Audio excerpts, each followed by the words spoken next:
libre. Sujet très intéressant. Est-ce que vous vous souvenez de cet octogénaire qui avait été agressé de manière absolument barbare par des jeunes délinquants, des adolescents à Cannes. L'un qui filmait, l'autre qui avait volé son portefeuille et le troisième qui l'a frappé.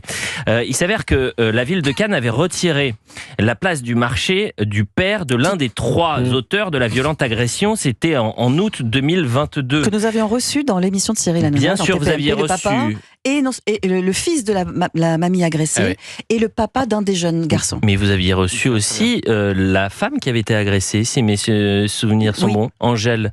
Vous l'aviez reçue dans TPMP. Tout à fait. Bon, pourquoi je vous en parle ? Parce que la justice a désavoué le maire de Cannes et désavoue la sanction de la mairie à l'encontre du père d'un des mineurs violents, puisque la mairie, je le disais, avait retiré la fameuse place du marché. Par un jugement rendu mercredi, le tribunal administratif de Nice a annulé la décision de la mairie de Cannes, ayant conduit début septembre 2022 au retrait de l'autorisation d'occupation du domaine public de Monsieur Azari. On est en direct avec l'avocat de Monsieur Azari.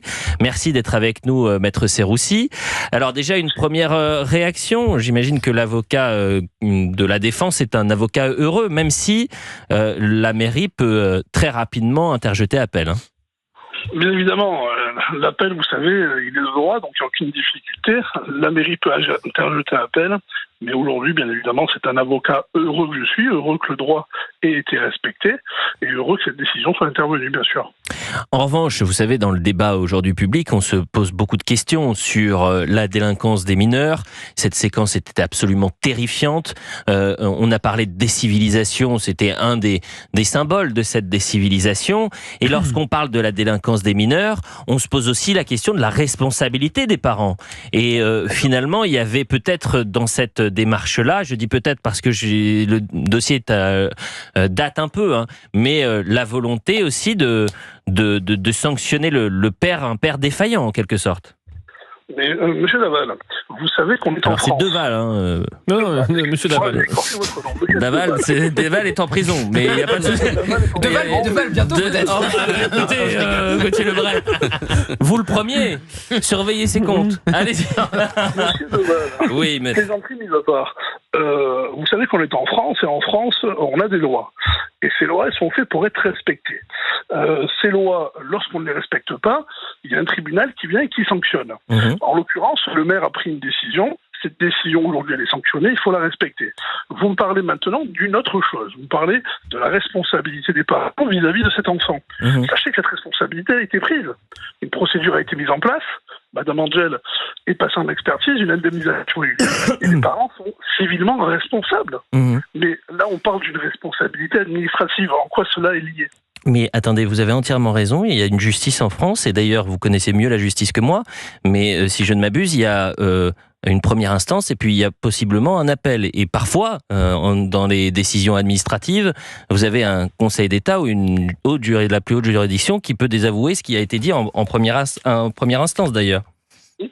Et donc le rapport le rapport, c'est de vous expliquer que... Est-ce que vous avez lu le communiqué de la ville de Cannes ? Les communiqués de la ville de Cannes sont en train de me...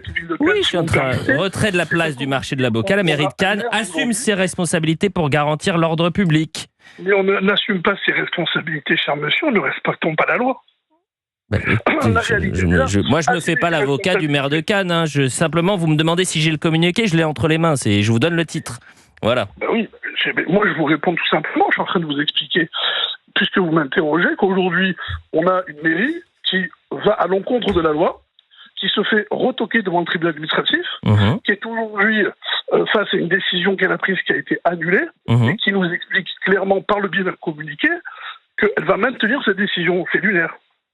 La mairie de Cannes a pris ses responsabilités. Je lis le communiqué. Au vu de l'ensemble du fait des dossiers, il n'est pas normal de laisser le représentant légal de l'un des individus qui a agressé et laissé pour morte devant chez elle Madame Moins de 89 ans, le 29 août 2022, occuper librement le domaine public et y tirer profit. En outre, en raison de l'émotion suscitée, d'importants troubles à l'ordre public étaient à craindre. C'était sur la crainte des troubles à l'ordre public. C'est la raison pour laquelle la municipalité a décidé de retirer la place attribuée une demi-journée par semaine sur le marché de l'avocat à monsieur Azari, dont vous êtes l'avocat. Le maire de Cannes continue d'assumer cette décision et considère que celle-ci est légitime et nécessaire afin de garantir l'ordre public et comme le règlement des marchés l'y autorise, afin d'assurer leur bon fonctionnement. La mairie de Cannes se réserve le droit d'interjeter appel de la décision du tribunal et quoi qu'il en soit, ne réattribuera pas la place à l'ancien bénéficiaire. Alors voilà, si vous voulez, le premier magistrat de la ville qui vient nous expliquer qu'une décision de justice n'est pas opposable. J'allais dire, lorsqu'on entend avoir des responsabilités nationales, la moindre des choses, c'est à minima de respecter la loi. Et la moindre des choses, lorsqu'on ne la respecte pas, c'est à minima de respecter les décisions de justice intervenues. Vous avez tout à l'heure précisé que M. Bouchaïb était intervenu sur plusieurs plateaux télé. Vous avez vu sa démarche, elle a toujours été très, agréable. Elle a toujours été celle de rendre des comptes, celle de s'excuser. En quoi M. Bouchaïb aujourd'hui représenterait un dommage potentiel à l'ordre public? C'est la question que j'imagine pourrait se poser si demain la mairie de Cannes fait appel et donc il y a en quelque sorte un deuxième round judiciaire de cette affaire qui avait scandalisé la France, disons-le, parce que une femme de 89 ans qui se fait tabasser à ce moment-là, alors que vous avez des adolescents dont un qui filme, l'autre qui va récupérer le portefeuille si mes souvenirs sont bons, ou le sac à main, et l'autre qui frappe, c'est vrai que c'était une séquence qui nous avait saisis, parce qu'on avait, si mes souvenirs sont bons, les images. Excusez-moi de vous interrompre, mais vous êtes en train de confondre deux choses. Les jeunes ont été jugés, ils ont été condamnés, ils ont été sanctionnés. D'accord ? Donc là, si vous voulez... D'ailleurs, l'un des trucs, si me permettez-moi, parce qu'on peut, effectivement, on est en train d'échanger, on peut s'interrompre, si mes souvenirs sont bons, l'un des délinquants, quelques mois ou quelques années plus tard, avait été retrouvé dans une autre affaire. Alors ça, je l'ignore totalement, ce n'est pas moi qui m'occupe de ce jeune-là, en l'occurrence. Mais aujourd'hui, si vous voulez, on a deux affaires distinctes. Bien sûr. Deux choses différentes. Visiblement non, puisque la mairie de Cannes considère que c'est intimement lié, ce qui s'est passé avec Attendez, on parle de la mairie de Cannes ou on parle de la décision de justice? La mairie de Cannes a été aujourd'hui déjugée par le tribunal administratif. C'est comme ça que j'ai commencé, cher maître. Donc j'allais dire aujourd'hui, celui qui ne respecte pas la loi, c'est la commune de Cannes.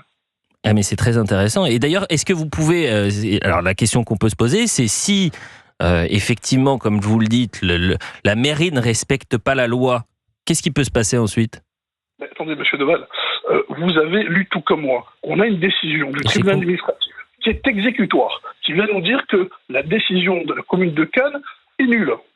Elle doit être retirée. Et on a de l'autre côté une commune qui vient nous expliquer que malgré cette décision, elle maintient l'interdiction de M. Bouchaïb sur le marché. Je vous donne on parlait entre 17h et 17h30 par exemple, c'est un autre sujet, mais c'est en soi un peu lié. C'est-à-dire que vous avez des maires parfois qui vont au devant de certaines lois. La loi de l'obligation de marier un homme et une femme, malgré le fait que cet homme soit sous OQTF, c'est l'affaire de Béziers avec Robert Ménard.